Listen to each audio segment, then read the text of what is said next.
What's going on, everyone? So it is looking more and more likely that the Utah Jazz are going to keep Lauri Markkanen. There were reports the other day that Lauri Markkanen doesn't want to be traded, that he wants to stick around. Now we got reports that all signs pointing towards Lauri Markkanen signing a new long-term contract with the Jazz next week. Utah agreeing with Markkanen on a renegotiated and extend will allow them to hit their required salary floor, which bumps his salary above $40 million in 2024-2025. Also added that the Warriors also haven't been close to offering what it would take for the Utah Jazz to offload their superstar. So let's start with Lauri Markkanen and the Jazz first, and then we'll touch on the Golden State Warriors side of things. But, you know, as far as the Utah Jazz keeping Lauri Markkanen, right, they don't necessarily need to trade him. They're given Lauri Markkanen's age, there is an argument to get rid of him sooner rather than later. Particularly right now, while it's easier and more teams are capable of acquiring Lauri Markkanen, kind of like let another team flip the bill for him, right? And you could kind of recoup a bunch of assets and stuff. Because, yeah, Lauri Markkanen, he's a great player. But he's not a number one guy. He's not leading the Utah Jazz to a championship or anything like that. And they are so far away from that. And is it in their best interest to try to go and build around Lauri Markkanen? If he was 23, maybe, right? But, you know, given his injury history and age and just the contract that he's going to have, he definitely will have trade value, but he's not going to have, in my opinion, the significance that he potentially could have right now, and in particular, the pool of teams that could trade for him, right? Like if they were give us 2 firsts and a young player or something for Markkanen, I think that you'd have half the league trying to acquire him at that point. But because they want, essentially 4 or 5 first, like they want a Mikal Bridges level deal for Lauri Markkanen.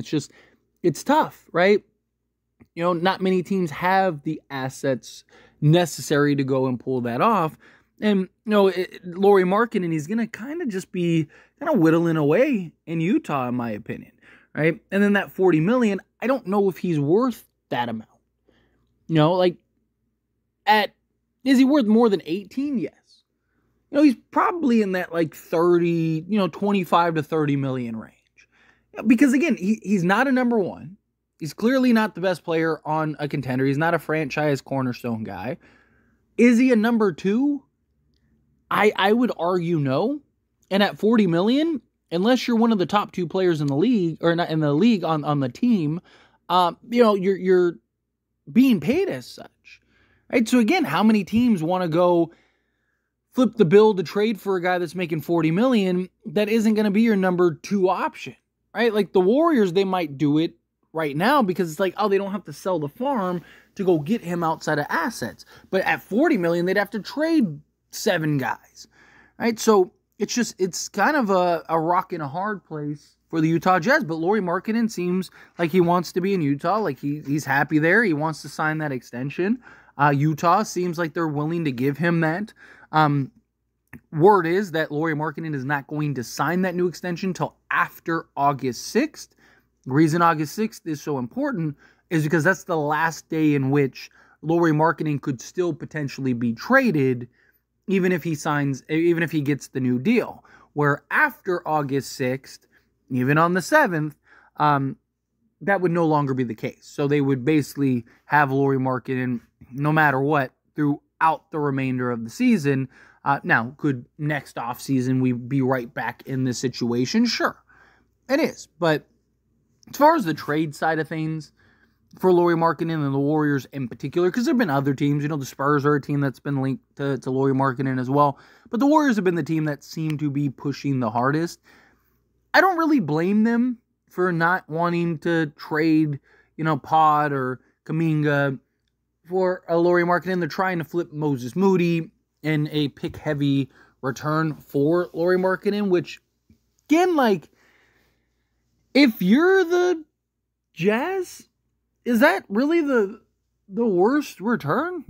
Right? You get a nice young player that you can add to your roster, and then on top of that, you get probably 4 or 5 firsts from the Warriors, and now you're in a position where now you have the control of the Warriors' future post-Steph, right? For a team that already is having their struggles, and already having their issues, and already, missing the playoffs and stuff.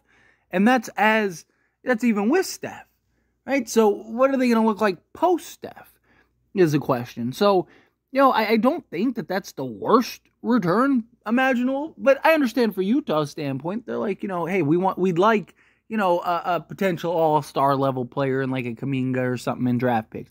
We're getting a guy that's now, and, the Warriors are in a bit of a desperate state, right? The Warriors are in a bit more of a desperate situation to where it's like they really need to get a guy alongside Steph Curry and alongside him as like that number 2 guy to really kind of help him carry on into next season, because he's only getting older, right? And the hope is that like you could land a guy like a Lauri Markkanen. Yeah, he's not really, he's probably closer to a number 3 than a number 2, but having a guy in Lauri Markkanen who doesn't take away from everything, if you could keep Pod and you can keep Kuminga, you have basically your entire core that you had last year, and you're adding an all-star level player, and can Andrew Wiggins kind of get back to being that 2022 Wiggins? Can Kuminga take another step? All of a sudden, if Steph Curry is great, you could stumble into another championship. I mean, even in 2022, no one really thought the Warriors were going to win again. I mean, even Draymond talked about it, right? I mean, Draymond Green himself discussed how, that they were terrible and they didn't even necessarily think that they could win it, and then it just clicked. So that's kind of the hope with Lauri Markkanen. But I don't blame the Warriors for not wanting to sell the farm for Lauri Markkanen. I don't really think that they should. I think Utah's asking price for Lauri Markkanen is just insane for a guy. Like, look, Lauri's very good. He is. But the guy can't play more than like 60 games a year on a good season. Like, the most games he's ever played is like 68, and that was like his rookie season. And I understand people, Utah was, they were trying to tank last year. That's why he only played 55 games. But they didn't sit him just to sit him. He got hurt. Did they rush him back? No. Hey, take another week off. Don't worry about it, right? Like, you come back, hey, you're still rehabbing that, right? Yeah? Okay. Right? Like, it was one of those things, like the hint, wink, wink type things. It wasn't one of those, like, where he was fully healthy and they just were like, hey, man, we need you to sit type thing. And what about every other season? So every year, the team he's been on has been taking and just sitting him half the season? Like, no, it's silly, right? Like, he has his concerns. Lauri is an excellent player. The thing that I like about Lauri Markkanen so much is he is so efficient and good off ball that you don't need him. He doesn't need the ball in his hands, so he doesn't take away from what you have, right? So a team like the Spurs, a team like the Warriors are teams that, they have their young talent and their star that they want to, kind of be the focal point. You don't want to bring somebody in that's going to disrupt what you got going on, right?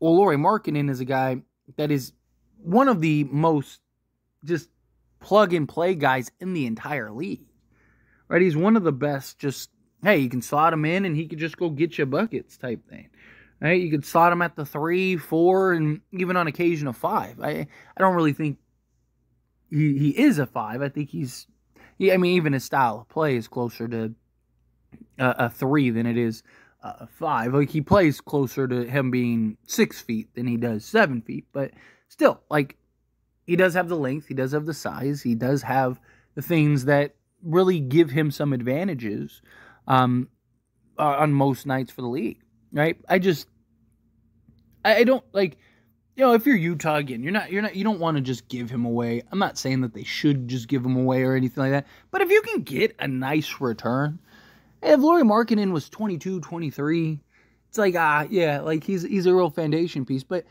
probably going to take you 3 to 5 years to really get you where you want to be. And even then, it's like, at that point, Lauri Markkanen's in his 30s, and he's probably already leaving. He's probably going elsewhere, right? Where I feel like, if you're Utah, it's probably in your best interest to just trade him, unload him, get as many assets and picks and stuff as you can get, right? If you can get 3-4 picks for Lauri Markkanen and then a young player, like, how much more do you need? How much more do you want? I get playing hardball, and look, maybe a trade still gets done, right? Well, there's still a couple days. A lot can happen in a moment, right? Like, so we'll see. But once we get past that August 6th date, then we'll have our answer one way or another. But anyway, as always, this is a discussion. Pass a question on you. Let me know your thoughts and opinions down in the comments below. What do you think? How do you feel? What are your thoughts? Do you think that Utah's making a mistake keeping Lauri Markkanen? Do you think they should trade him? Do you think, no, like, Warriors are making a mistake not trading for him? Do you think the Warriors should keep him or should not go after him? However you feel, whatever your thoughts are, love to hear it. Let me know down in the comments below. That being said, if you haven't liked this video, hit that like button. Helps me a lot. So we enjoy these types of videos, and I truly appreciate it. Not subscribe to the channel, hit that subscribe button. Turn on the bell notifications. Appreciate y'all. See you in the next one. Thank you.